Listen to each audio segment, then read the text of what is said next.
Okay, hello. It's been a while since I've given this one, but I am here today to talk to you about serverless disaster recovery. A few things. I am not by any means an expert in serverless.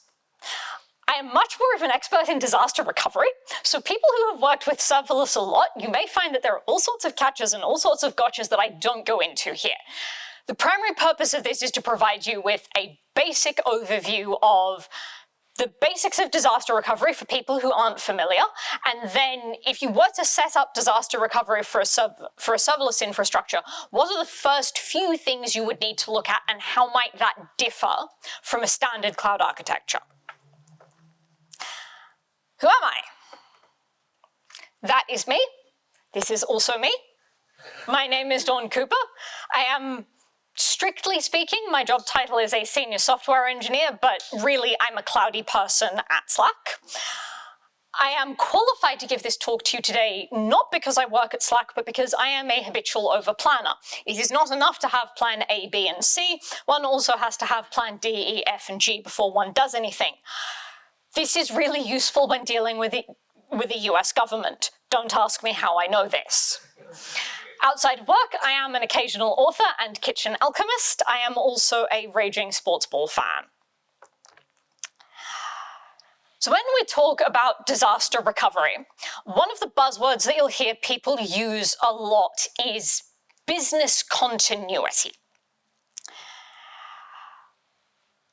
Which brings me to the question of why do we actually do this? And the whole idea basically of creating a disaster recovery plan or a business continuity plan is in order to provide some sort of mitigation when things go drastically wrong, which they do. US East 1 outages are actually not that uncommon. There were 2 in a month in December of 2021, which basically, for those of you who were working in the industry at the time, those basically broke the internet for a not insignificant period of time. Like, I think between them it was a couple of days. But there are periodically situations where AWS will lose an availability zone, AWS will lose a region, something else will go wrong downstream. You know, even if AWS knocks out a whole service by accident, that can still massively impact your workflows.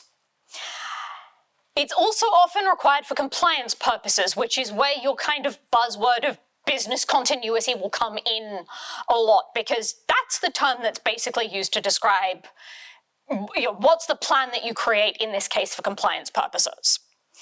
As far as practical uses, though, which are not related to a cloud provider going down, disaster recovery can help to quickly fix misconfigurations. So if someone accidentally pushes a change which corrupts all of the data in a database, you want to have a rollback point that is tested. You want to have a rollback point. You want to have a rollback point. You want to have a rollback procedure that is tested. You want to have a rollback procedure that you know actually works. Misconfigured systems, if you have to change code, if you have to revert code, again, you want to be able to do that fairly quickly. This is one of the situations where serverless gives you a big advantage in disaster recovery terms compared to a traditional architecture, and we'll get onto that later. It can also help to mitigate the consequences of attacks by destructive malicious actors. Case in point, and hat tip to a former colleague of mine, Luke Kazaki, who was the person who actually surfaced this to me. Once upon a time, not the GitHub Codespaces, once upon a time there was actually a company called Codespaces, which did basically this, you know, what it says on the tin. It was a company that allowed people to collaborate remotely on coding. I say was because this company has not existed for pretty much 10 years now. And that is because they had an attack by a destructive malicious actor on their systems, which was so serious that they were not able to recover from it. And this involved backdoors being placed in systems. It involved privilege escalation. It involved basically the personal people who actually attacked the system getting so deep into the system that they had essentially given themselves IAM users with a bunch of privileged credentials, and when the Codespace's employees started to try to lock them out, they used those credentials to basically delete all the data. At which point you no longer have a company. That's it. It's kaput. And that is why you need a business continuity plan. The evolution of disaster recovery and business continuity has been quite interesting. Because a very, very long time ago, when I was about that high, we stored all of our data in physical data centers, which we maintained ourselves. And that meant that originally disaster recovery was based around basically physical redundancy and separation. So for a New Zealand-based argument, it's like, okay, we have a data center in Auckland, we have a data center in Wellington. That would be, and you would have some sort of, ideally, you would have some sort of connection between them, which would then, you would have data written to the data center in Auckland and then replicated to the data center in Wellington. That provides you with some degree of basically not just physical redundancy in the sense that you have the data in two different places, but also the physical separation between those two places. So if you had, I don't know, an earthquake in Auckland, your data center in Wellington would still be perfectly operational. And then ideally what you would do is you would take backups of that data on a periodic basis, and you would have a third site somewhere equidistant between Auckland and Wellington, which you would ship those backups off to and store them.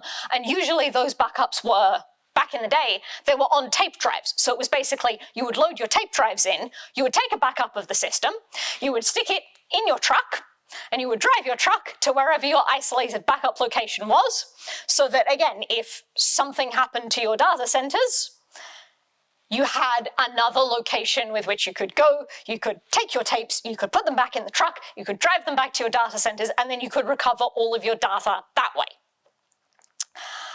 I am no longer this high. We no longer do it this way, because the cloud kind of abstracts away that physical separation layer. So we talk about AWS regions, right? There's an AWS region in Sydney. There's newly an AWS region in Melbourne. There are 4 AWS regions in the US if you don't count the GovCloud regions. And then you've got, I don't know, 6 or 7 in Europe by this point? Several. But we don't have to drive to those data centers to be able to install code on them. AWS and other cloud providers basically abstract all of the work of maintaining the physical separation away from you. So we don't have to maintain the data centers, but we also don't have to hire the people to drive the trucks to take the tapes to an isolated site. Which makes this a hell of a lot easier. But there are still a bunch of different considerations that we need to think about in terms of cloud-based disaster recovery. And they are different for every system. What works for AWS will not necessarily work for Azure or GCP or Alibaba Cloud if you happen to be operating in China. What works for one company's system on AWS in terms of business continuity and disaster recovery will not necessarily work for another company's system. And so you're talking about the primary considerations, even when we were doing this in the physical day, were where is it hosted? How is it stored? And we still care about those considerations, just not in quite the same way. What we're kind of looking to maintain in terms of cloud disaster recovery is not so much a physical separation, because the cloud provider handles that for us, as a logical separation. And obviously, how the data's stored still matters. Coming to the point of this presentation, a traditional architecture that's set up with something like EC2, or if you're running everything on Kubernetes, you're going to have a completely different set of considerations for disaster recovery compared to what you would have in a serverless system. So coming back to the business continuity plan piece, I kind of say it's a buzzword, but it's not just a buzzword, because a business continuity plan can cover a bunch of drastic world events quite apart from technical disaster recovery. I mean, speaking of drastic world events, 2020 was a year that happened. That was a drastic world event. I have seen business continuity plans which actually covered COVID and similar issues as part of the business continuity plan. Like, if we had to go back to having everyone work from home again, if we didn't have the ability to access offices, how would we make that work? But in terms of business continuity, it's all about what can the business tolerate. And in technical terms, rather than thinking about the sort of broader considerations like what would happen if we had another pandemic or what would happen if there was some sort of natural disaster, what you're looking at are two core components: recovery time objective and recovery point objective. And these two kind of boil down to three different questions. So the RTO is, how long can our business afford to be down for? Often you'll have service level objectives, service level agreements that you make with external customers, and your recovery time objective is generally based on that. So in purely monetary terms, how long can we afford for the system to be down before basically we become unprofitable, or we have to pay out so much money to our customers that we have to shut down as a going concern? A recovery point objective basically boils down to how much data can we afford to lose? And again, you'll have SLOs, SLAs with your customers that will likely drive that. But that's a question of, particularly for your customer base, like, can you afford to lose 5 minutes of data? Can you afford to lose 2 hours of data? Can you afford to lose 5 seconds of data? If you're talking about, let's say, critical systems in, say, a hospital, the answer to how long can we afford to be down might actually be not very long. I say this having been a patient in an ER when the computer systems were not working. Do not recommend. And the third question, which is applicable to both of these, is basically, we can afford to set these particular metrics. If we recover within this amount of time and we can recover this much data, we are not going to go out of business. But we might save significant amounts of money by doing better than we can afford to do. Even if it's like, okay, we have to meet a customer SLA of X hours before we have to start paying our customers back money, you might be able to do significantly better than that and basically give yourself a buffer against that SLA. So this is also a really important question to ask of basically, okay, how much better can we afford to do than what we're doing now, and how much more effort would we need to put in? Because if you can do much better for very little effort, that's a sensible part of a disaster recovery plan. Give yourself room to make mistakes. And there might be, one person in the room here who has ever heard a talk that I've given before. So for everyone here, meet ProductCorp. And yes, it is pronounced ProductCorp because every startup has to have a NAF name which is not pronounced the way that you would think when you read it. This is basically the company that I use as a hypothetical company for all of these sorts of presentations, so that I'm not giving away any of my or my employer's real trade secrets.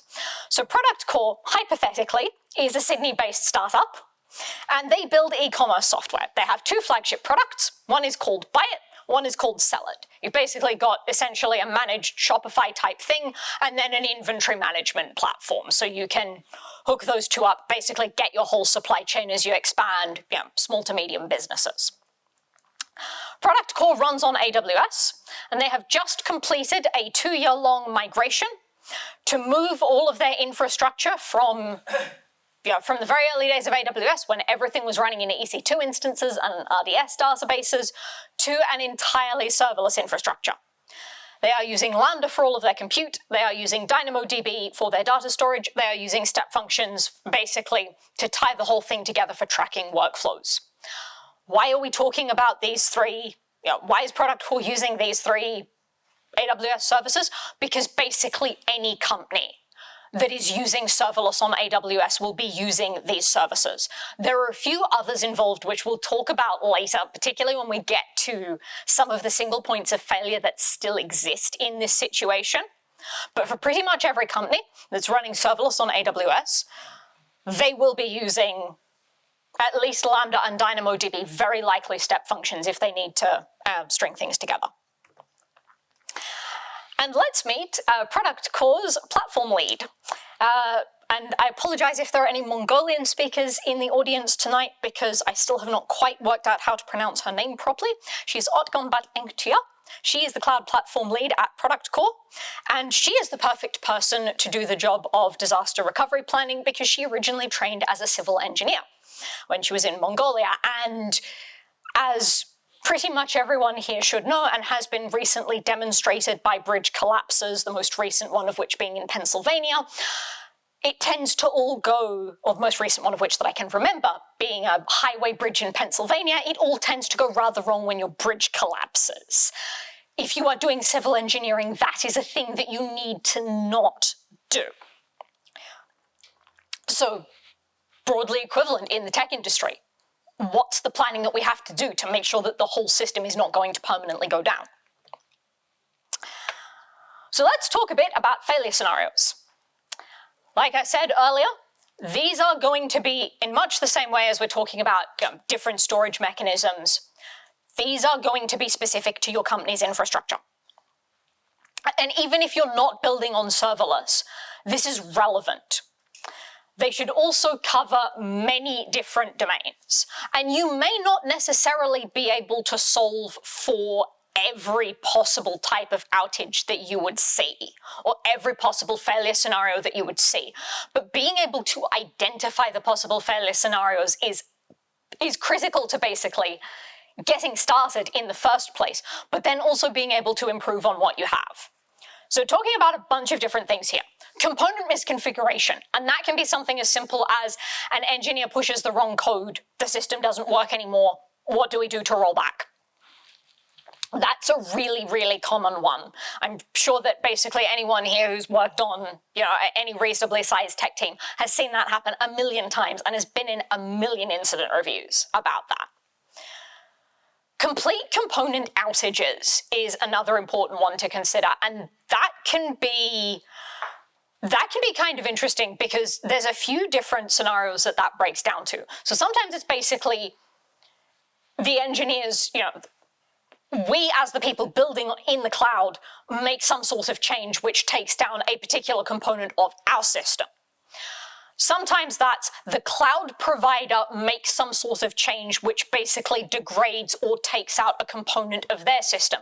And that doesn't necessarily mean a whole service like EC2. Even minor misconfigurations to the networking backbone can actually functionally knock out particular AWS components in particular regions, in particular availability zones at particular times. More seriously, complete outage of an AZ, complete outage of a region. These don't happen all that often, but again, calling back to December 2021, when they do, particularly when it's US East 1, it gets pretty spectacular. Any of the major cloud providers having an outage these days basically takes down a decent chunk of the internet. And what you're going to be talking about there in terms of disaster recovery is at what point do we start worrying? Can we, if the rest of the internet is down, can we afford to be down for, hello, machine? Yeah, that's fine. We have a disaster recovery plan for this. It's called go back a slide. There we go. So you're talking about several different things there in the sense that, you can have basically a whole availability zone outage, which might not impact you very much because you can just fail over to another availability zone or you run a multi-AZ architecture. But the whole region outages, particularly when they're US East 1, when they do happen, they tend to be really spectacular. And so your question there is basically, if the rest of the internet is down, how much does it matter? But then also in some cases for critical systems, like if you're talking about healthcare or banks, you might actually need to have some sort of backup in another cloud provider to be able to keep critical components of the system working, because people tend to get really grumpy when they can't get their money out of ATMs. So again, that's going to be quite an individualized discussion that you would have depending on basically your line of work and how your system is actually set up. Another one that's more common than people might think is data loss or data corruption. And sometimes, yeah, cloud providers do this. I can't necessarily think of a cloud provider in recent memory, but GitLab's done it in the recent past. GitHub's done it in the recent past. Sometimes that can also be a situation where a malicious actor might get in and just start deleting all your data, like the Codespaces scenario. Another problem that you'll often get in terms of data corruption is if someone pushes a change which is misconfigured and is then operating on a bunch of data, that can potentially corrupt the data in such a way that you need to be able to roll back to a previous point. And how could I forget? There has actually been a recent example of this, although it wasn't a whole cloud provider, UniSuper on GCP. That was basically your nightmare data loss scenario in terms of disaster recovery. And then you're talking full platform outages. But when I say full platform outages, I don't just mean cloud providers, because you talk there about things like if you use Jira, if you use some sort of Git provider, if you use, I'd say, Okta for your SSO, any of those providers going down can functionally operate as a full platform outage, which will actually interrupt your workflow. Now I want to get to the next slide. There we go. So in the sample architecture that we're looking at here, and I have decided that given that I just got off a plane earlier today, it was not wise to tempt the demo gods, so apologies, you're going to have to settle for a verbal description of this. What you're basically looking at is someone orders a product. That comes into ProductCorp system through a variety of different integrated systems which have many different serverless integrations to manage it. But the core ordering workflow starts when an event hits EventBridge, which is then used to trigger a step function. And that's basically EventBridge data changed event, send that through to a step function, then send that data to a Lambda function, which is going to go away and actually order the product for you. And again, depending on the products that you're working with, that can be any number of different workflows. But importantly, there is a manual approval step when the stock actually arrives in the warehouse. You want someone, a physical human, to come up to it, open the box, look at what's inside, pull out items, check to make sure that you got the right stuff, and check to make sure that you got the right amount of it, and then tick a box in the system basically going, yep, this corresponds. Lambda function will go away, update the stock level in DynamoDB, and then all of basically this whole system is served to the client through CloudFront and Route 53.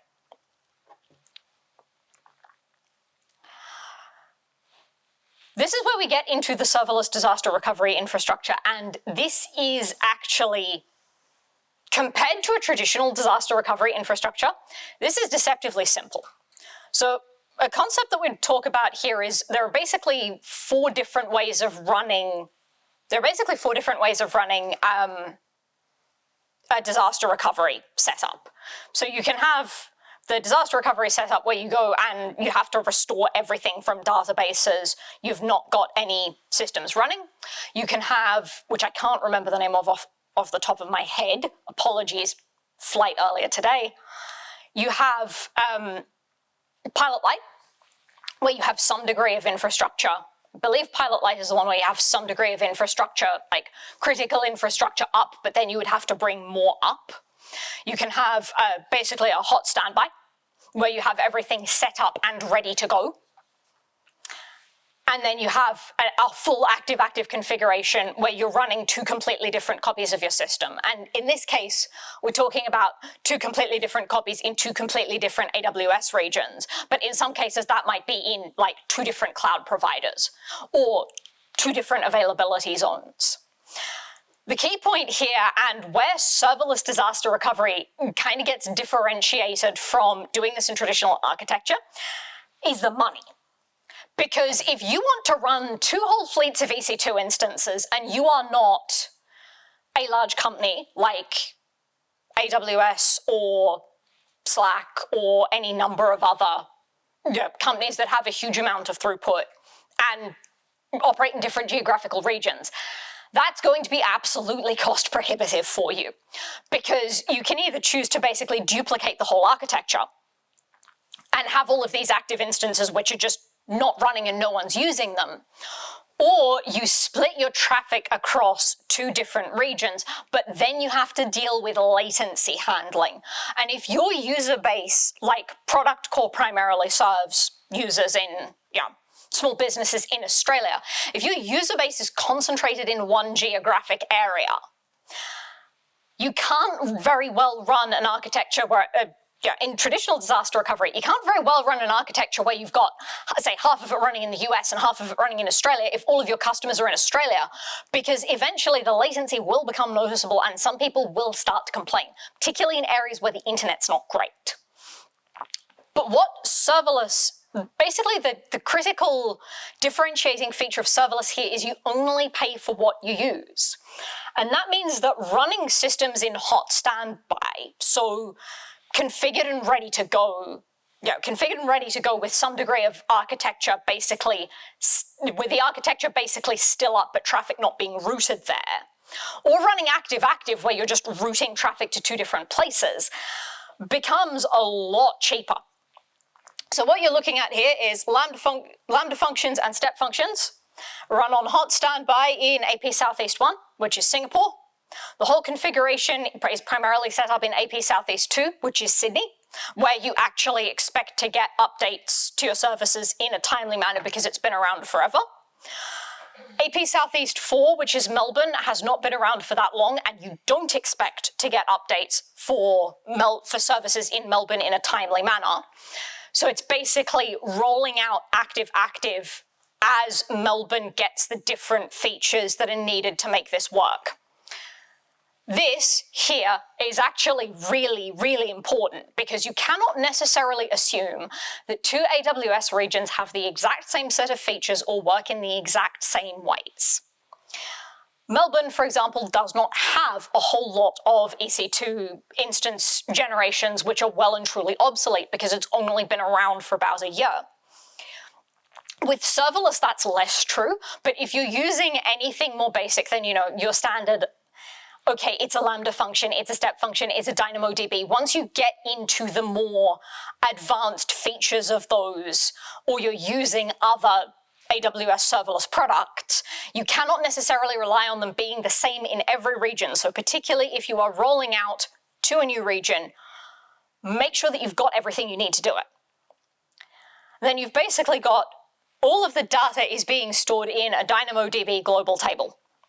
And you can configure that in multiple different regions for not that much compared to, running multiple RDS instances where you then have to manage, or RDS instances in multiple regions where you then have to actually manage the data replication. Significantly less cost, also significantly less engineering burden, and that's really what a lot of the serverless DR comes back to. It's significantly less engineering burden to build a really robust DR architecture for serverless compared to doing it for traditional servers. Lambda functions. They can be deployed in multiple regions for free. You can go and you can deploy a Lambda function, a standard simple Lambda function, to every single region in the AWS console. And deploying it will not cost you anything. It will only cost you money when people start to hit it. Which means that for the purposes of running an active configuration, this is basically perfect. For the purposes of running a hot standby configuration, this is basically perfect as well, because you can just leave it sitting there in the other region, and then you only have to route traffic there if your primary region goes down. The catch here, though, is Route 53. And we'll get back to the catch bit. But Route 53 has 2 concepts of basically geographic routing. You've got geolocation routing and geoproximity routing. Geolocation routing is a lot more basic in the sense that it's basically, it does a check. I'm vastly oversimplifying this. It basically is doing a check against your IP address and routes purely based on that. Geo-proximity routing is more complicated. The critical piece for us here for geo-proximity routing is you can tweak the settings to reduce the latency. So if you find that you have people from a particular region that are getting a lot of latency when you're sending them to Lambda functions in, say if people from the Middle East are getting a lot of latency when you send Lambda functions to Europe, you might be able to try sending them to, I don't know, South Africa or the US or somewhere else instead. Geo-proximity routing, the complexity of that is basically it gives you that power to actually tweak settings to figure out, okay, for the purposes of my system, maybe for reducing latency, I want to send people here, which is really useful in an active-active configuration. If you lose a region, it will then, if you lose an availability zone with Lambda, it doesn't matter. If you lose a region with Lambda, Route 53 will then basically reconfigure the routing for you. So it's still going to make sure that your requests get somewhere. They just might not be the quickest location. DynamoDB. This one is super easy, although there is a catch here as well, which for some reason I didn't add to the slides. Global tables is a neat little tool if you want to do that sort of automatic replication, because it just replicates data across multiple regions for you. Again, how long it takes people to retrieve that data is going to depend on their geographical proximity to the AWS region, but you can check this. There is a function within DynamoDB global tables to actually check this. And so your primary question here is, how many regions do you need to actually replicate this data to at once? Because if you happen to work for a business that wants to roll out in every single AWS region, you might think, okay, great.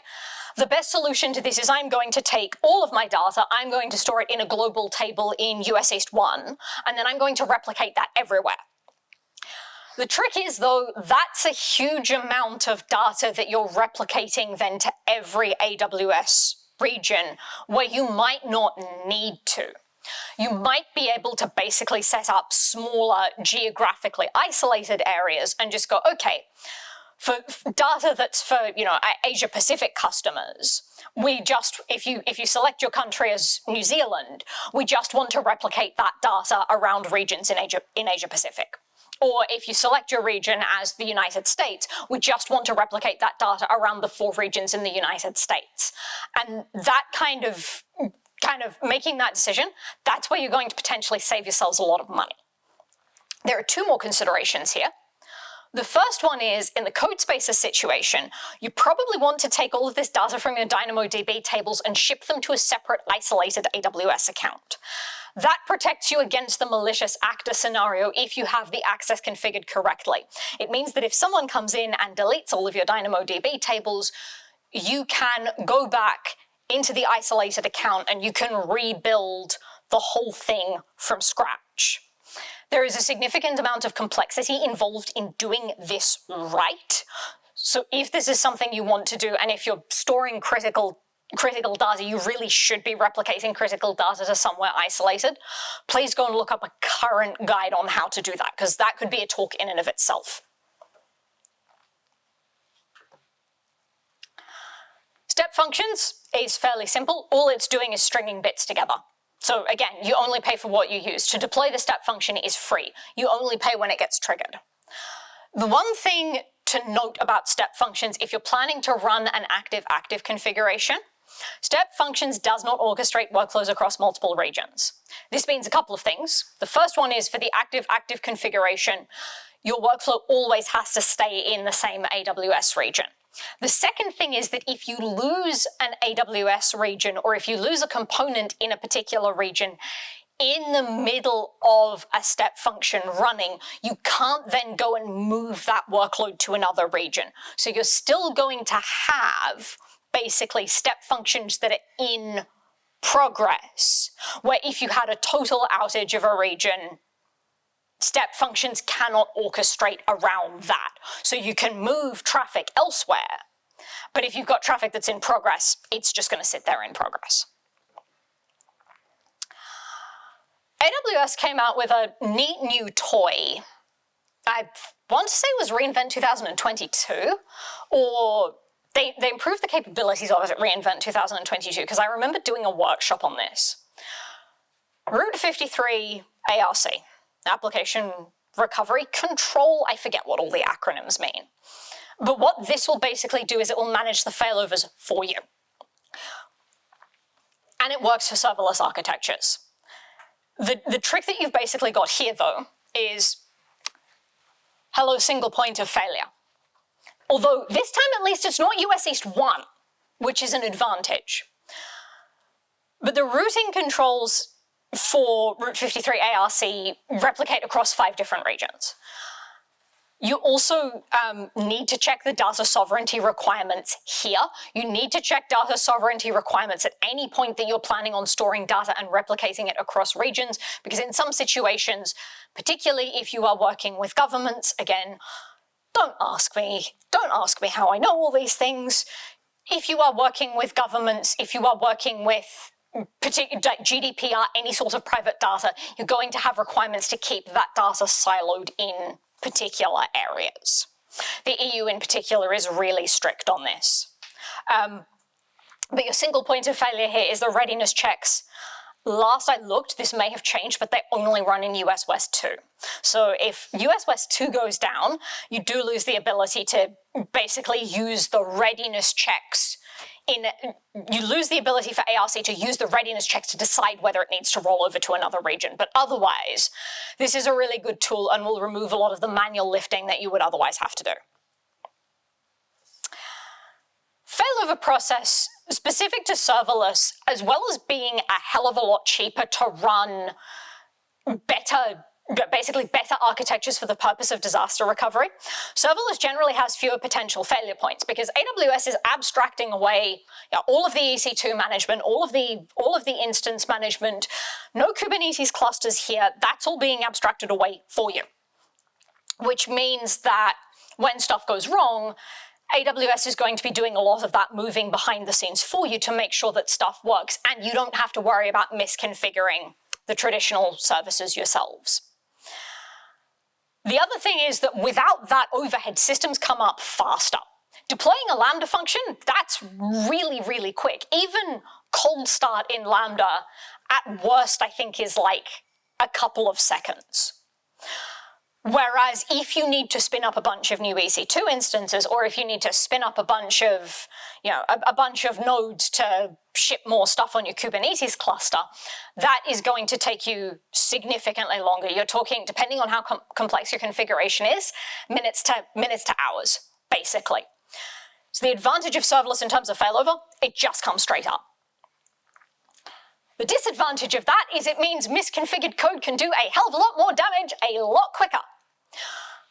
So you probably don't want to push, if you're basically running a serverless deployment, you probably want to do canary deployments for the purposes of managing disaster recovery. Because if you push a change out to everywhere all at once, you can basically make that failure scenario orders of magnitude worse than it needs to be. There are features built into AWS, built into Lambda, built into all of these services for canary deployments where you can basically say, I want to route, start with 10% of traffic, then 25% of traffic, then 50% of traffic, so on and so forth, to 100% of traffic to the new version of this. And that will allow you, provided you have proper monitoring in place, to pick up any issues that you might run into quicker. The other option is if you're running in different regions and you've got many people in one region and a few people in another, you can just do rolling region deployments. So just deploy to the smallest region first. Wait for people to complain. If nobody complains, keep going. There are a few dragons in the process. I've talked about a few of them, but let's go into a few of them in a little bit more detail. Single points of failure. Route 53 is entirely based, or Route 53 claims to be a global service, but Route 53 has sections which are entirely based in US East 1. That's why those US East 1 outages in December 2021, that's why I keep coming back to them, because that was why there were so many problems. They partially took out bits of Route 53. Same deal with content delivery networks. So you're talking your Route 53, your CloudFront, but you need to carefully evaluate your options to understand whether any of the other options are any better.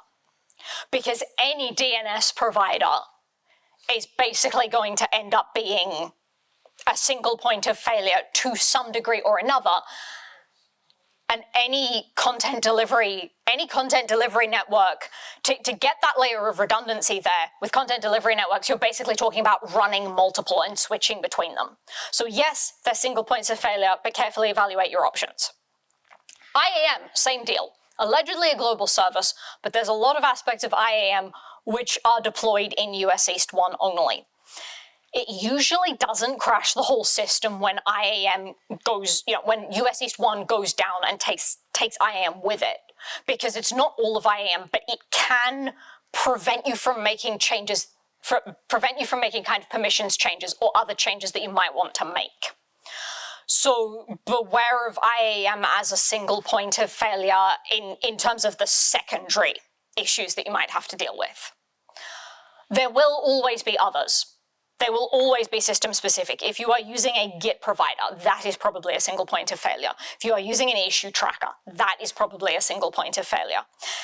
If you use Slack for everything, Slack for all of your communications, Slack is probably a single point of failure. And the trick there is not necessarily going to be finding alternatives, but figuring out how you can architect around that. If you have not tested the plan, you cannot be sure that it works. I have heard so many stories of places and people that have gone, okay, we have this great disaster recovery plan, and they never test it. And then something goes completely wrong, and it turns out that it takes 3 times as long for them to get the system up as they budgeted for in their RTO and RPO because they've never tested the plan. It's just a hypothetical plan. One of the better implementations of this that I've seen was a place that I worked, and I know many places, I've actually heard of many places that do this, which basically did a test of the database backup every week. So you can, if that database backup completely fails, you can be assured that you're, at worst, the last time it was functioning was 7 days ago, which gives you a much shorter window for stuff to go wrong. Alerting systems are part of the plan. Like, how do you know that your customers are unhappy? How do you know that your Lambda functions are not working properly? They might still be returning 200 status codes, but they might be returning completely gibberish data. So think very carefully about what you want to alert on in those, disaster recovery in general, but particularly in the serverless systems. Because it's not just that you need to make sure that it's working, you also need to make sure, it's not just that you need to make sure it returns, you also need to make sure that it's actually giving you the output you expect. And you can do this in the day-to-day workflow. Restoring the database backup once a week is a really good example of this, but this is another thing where serverless makes it cheaper and easier to do, because you can test rollbacks, you can test a lot of these changes. It's much easier to test restoring a DynamoDB table from an isolated account than it is to test replicating and setting up a whole SQL database. But no test is ever perfect, so make sure that you understand where the holes are. That is it. If you have any questions, I am here. I will be hanging around. The website doesn't work. I'm well aware of that. It's on the backlog. It's on the backlog. It will be prioritized at some point. The email address does work and is a relatively reliable way to find me. There's also the GitHub link there is basically a potted history of pretty much every talk I've ever given at conferences and user groups. So if you did happen to find some of this interesting and you want to know more about other things I've talked about, there are recordings there. They also, for anyone who prefers that, they all have captions, or they should all have captions. AWS, loves to get feedback from people. I also love to get feedback from people. So there's the QR code here. The QR code is also all around the room. It's very simple. It's a couple of question survey. It helps me, it helps the organizers here, basically to know, am I presenting on the right things? Am I engaging? And also, is this a good place? Is the meetup in general a good place for people to come to learn things? So please do, if you feel so inclined, use that QR code, give feedback. I appreciate it. The organizer appreciates it. AWS appreciates it. And thank you for having me all the way from Melbourne. It has been an absolute pleasure to come here. I love having excuses to come to New Zealand. And I would love to be able to chat with any of you who are able to basically stay around after this. So thank you very much.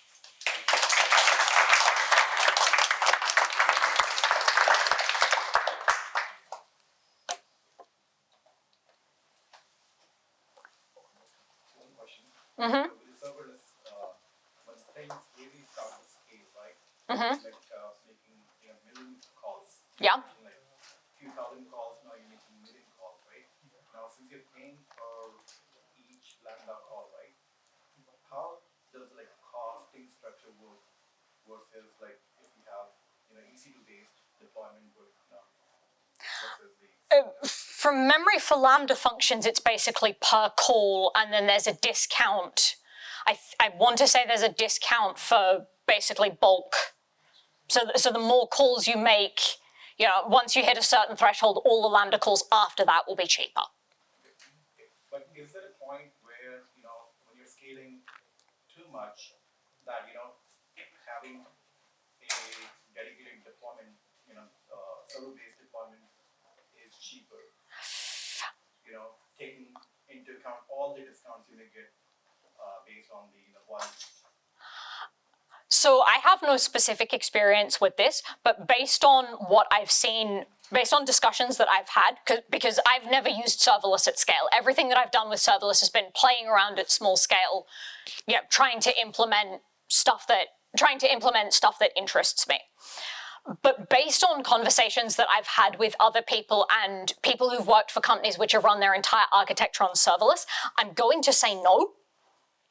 And in fact, that it's probably the opposite is true, that running a traditional server-based architecture becomes more economical the bigger you get, because Lambda functions are just so cheap compared to, and the amount of overhead and the amount of compute, the amount of overhead that has to go into making sure that you have the appropriate amount of compute for EC2 means that you're going to end up, or Kubernetes or any other traditional server-based architecture, means that you're going to end up with a lot of waste.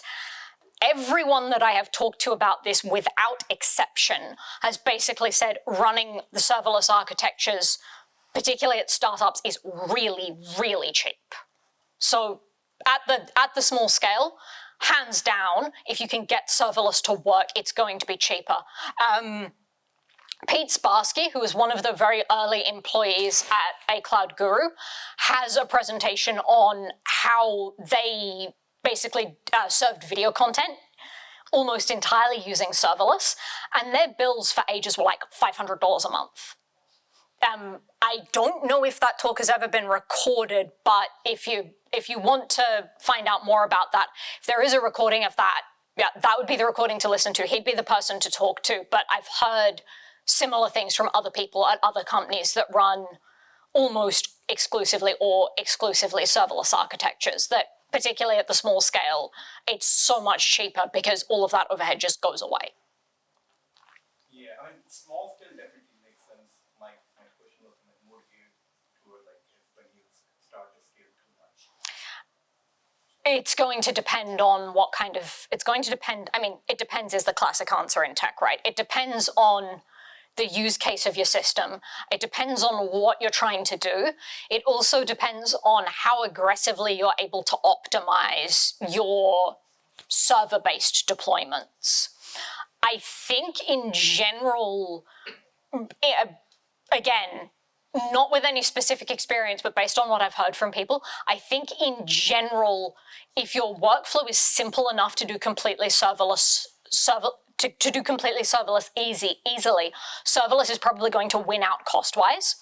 Where you run into difficulty is basically where you're trying to take more difficult architectures and make them entirely serverless, because then you've got gaps and hacks and you're not going to fully realize those cost savings necessarily. Like if you have to manage, if you really end up having to manage networking for any kind of system, you're going to have a really hard time doing that cost effectively with serverless. I'm sure someone has tried it. If someone's tried it and they've made it work, I'd love to hear about it. But I'm going to go with, even at the larger scale, it's going to depend on your use case. I think there are absolutely use cases where it's serverless all the way. And then there are use cases which have those layers of complexity where it's like, once you get big, to try to fit it all into the serverless box, you've got, it'll cost you more in terms of the actual processing, but then probably cost you more in terms of engineering time as well. And that's just, it's really hard to give a more concrete answer that's not it depends, because there are just so many variables that go into that decision. Yeah. Yeah, thank you for that. I think just to add on to that part as well, I've seen this in serverless. There's a metric called concurrent executions. So it depends on how you capacity plan your serverless architecture as well. So if you're doing it at large scale, I think by default you get 1,000 concurrent executions Yeah. per account. Yeah, you do. Like 10 services with like, they're getting hammered quite like a lot. If you give like 100 executions, you'll run out of your concurrency. So it's also a matter of fact of Yeah, and that's when you're probably talking about, because that's per account, that's when you're probably talking about splitting stuff across AWS accounts. And those are the trade-offs that go into those sorts of complex architectures. Yeah?